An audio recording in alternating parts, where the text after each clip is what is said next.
All right, guys. Good afternoon to you all. Good evening. Good morning, wherever you are watching from. It's been a very, very long week, and I will not want to bore you with any of the details. But before I jump into the story for the day, I want to thank you guys for those that have subscribed. I appreciate you guys. Thank you so very much. At this point, we are at 41 subscribers. So keep hitting the like button, the views on, the notification button, and then please subscribe. Do a lot of shares, and then we'll go from there.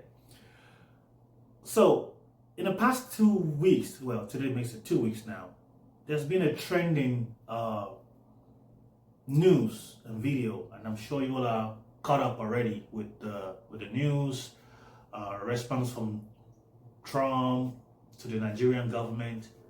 But today I want to discuss the facts. Maybe along the discussion of facts, we're going to be also looking at some fallacies, some founded stories, some true story, some untrue story.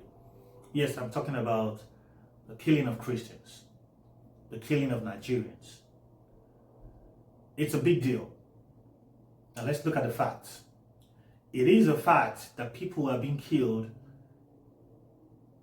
in Benue, in Plateau State. People are being killed generally in Nigeria, in Borno, for example, southern Kaduna. There's been marginalization of Christians. Why do I say this? It is a fact that this northern part of the country is grossly Muslim states, and the Christians are being marginalized. These are facts. Now, I'll take you back to 2009 when this insurgency actually happened. During the time of, I want to say, Bring Back Our Girls. Yeah, the Chibok girls. Remember that one? This is the very early stage of the insurgency in Nigeria. Nigeria is largely peaceful until these Islamists came into existence. The Goodluck Jonathan administration tried their best possible to try and eradicate it, and we all know how the leak from the intelligence of the United States collaborating with Nigerians, we know how that went down. Well, there was a change of hand, and again, whatever it is, man, it's grossly affecting even the election. Now the power has turned and changed hands to the APC administration. It is a fact that 8 years of Muhammadu Buhari, bless his memory, is a complete waste of Nigerians' time, of Nigerians' effort, of the economy. It was a total breakdown. I know people are going to say, yes, we have the COVID-19 during the era and whatnot. How was even the COVID-19 managed in Nigeria? Here in the United States, there's something they call the stimulus check. The donation that comes from developed country to Nigeria cannot be accounted for by the Nigerian government. I mean, we've seen video where palliatives are being shared at the parties. So when Trump said what he said, this is the United States of America, guys. This is the world power. Before they can come out to say something, they already have the facts. They have intelligence. They have an embassy. They have ambassadors. I've seen a lot of people push out different narratives about, oh, Trump is now interested in the mineral resources in Nigeria. But what has the government themselves been doing since 2009? Irrespective of what administration, be it PDP administration or APC. The fact is that Nigeria and the elites, the government, reactions is too slow. Too slow as a sloth. It's too slow. And the world is watching. Why would the world not watch? Nigeria is the largest black race in the world. So the world is largely watching. The United Nations is watching. The things that the United States takes very seriously is human life. I know you're going to play the narrative that yes, there's gun violence and shooting and whatnot. I'll give you a case study of what happened in a particular county, Uvalde County, at the Bob Elementary School. Within that week, let's say it happened on a Monday, the Friday of that same week, the president was there to visit. It is all about the reaction.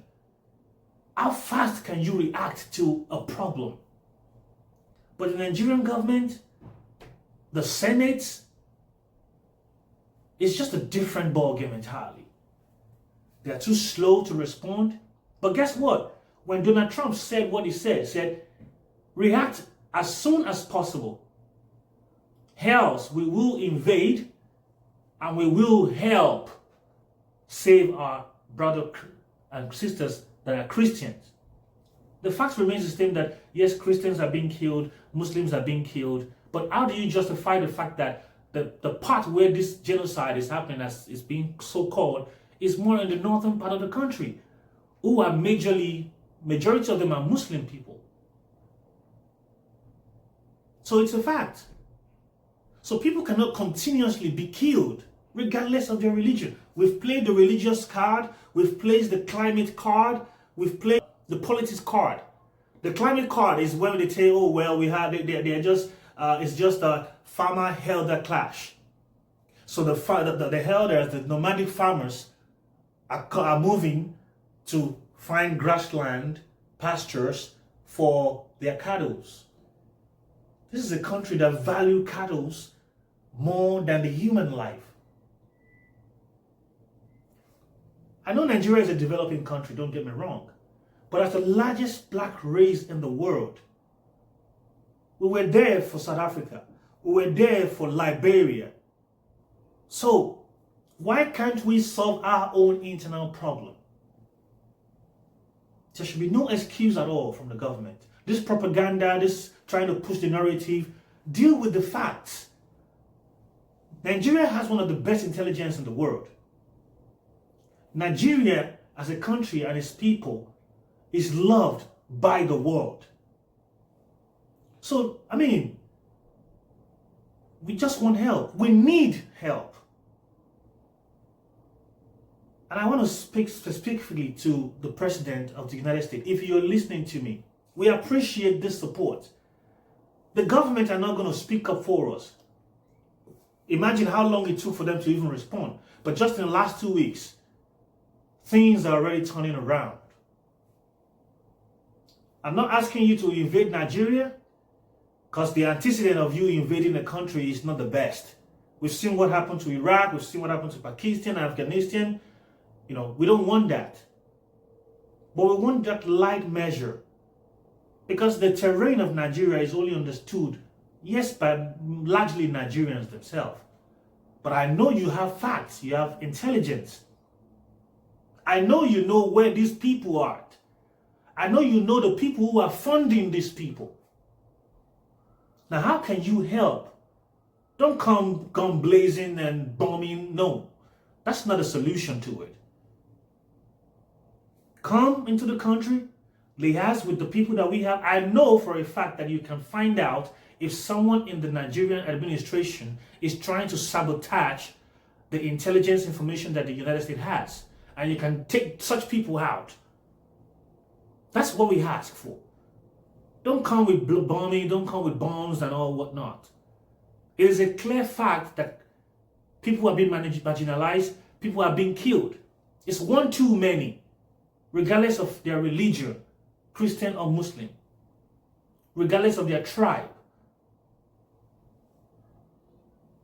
So this propaganda by the administration of President Tinubu right now, everybody is just trying to make the day go by. Nothing is being done. And I assure you that nothing is going to be done. Why? Because they do not have a solution to it. If terrorists are being called to have a meeting, to negotiate, then we need help. We need help. This is a nation. America is a country that does not negotiate with their captors. They do not negotiate with terrorists. I understand that an American was captured in Nigeria, and in less than 3 days, the American came in and out to rescue their own citizen. So Nigeria is sleeping.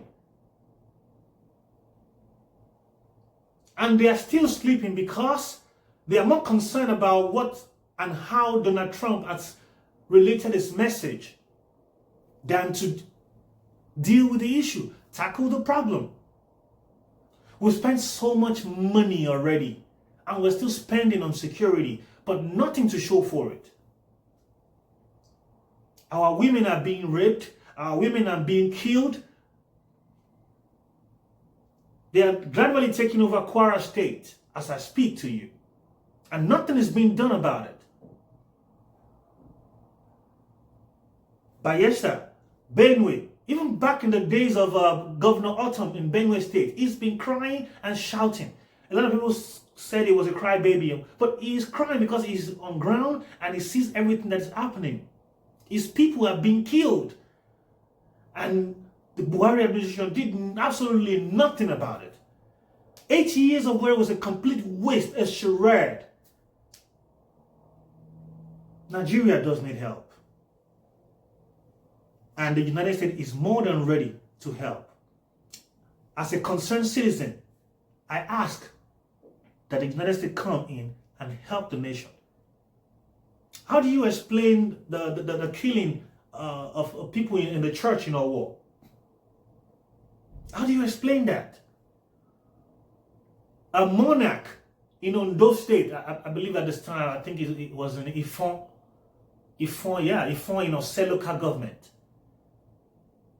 The king of Ifon was killed.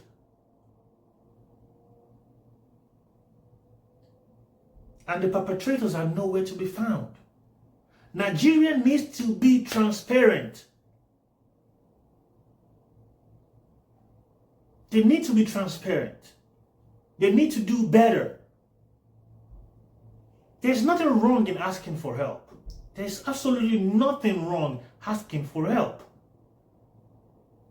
It even makes you stronger and bigger that, hey, I'm having difficulty with this. Please help me. Can I get an assistance from you? It's too long. 2009 and this is 2025. The killing has to stop. So guys, I hate to take much of your time, but we'll continue to follow the story as it unfolds, and hopefully we finally get the killing to stop. My next video, I'm going to be relating to you guys on the updates and where we are at this point. Till I catch you again next time, please continue to like, share, click on the notification button. That way anytime I release a video, you get to see the video or get the notification from it. Thank you always. God bless you. Bye for now.